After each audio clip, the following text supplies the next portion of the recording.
Okay, so okay na. Ito yung nakalining ko na Samsung top load automatic washing machine.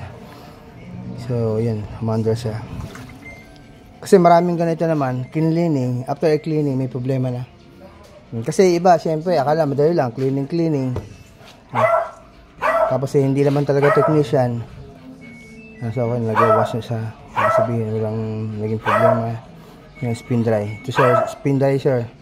Problema kayo na, ayaw mag-drain. Let's see. Kasi diba? Kasi ang dami pa ng barya. Ang barya niya, ito yung nasa labas.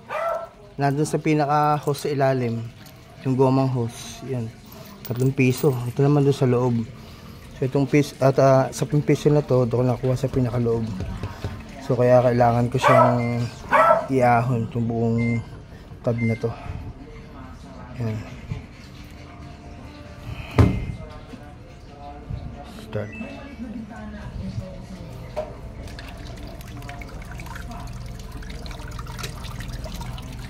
So okay na.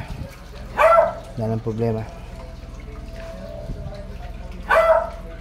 Pinakamarami kong nakuhang baryang ganito sa 200 na gano'n. Talagang pag umiikot, narinig nila maingay kasi sa dami ng barya. Kaya nga lang, nung time na talagang bumara na, yun, doon na nila kailangan pabuksan. Buti mo naikot pa ho. Oo nga, nagkakataon lang na hindi pa bumabara yung barya dun sa pinaka kasi gumagalaw yung barya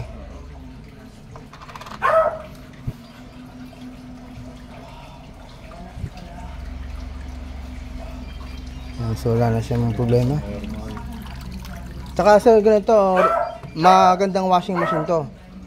May mga nagagawa akong ganito 10 years bago nasira. Matibay na washing machine to. Recommended ko yung ganito.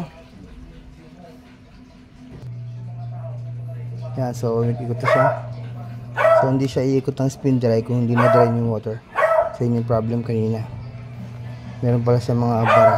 So ito bara sa loob, hindi ako nakuha.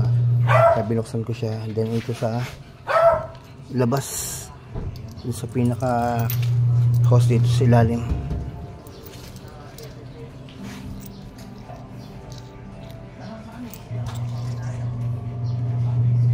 Yan, so okay na. Sige sir, okay na.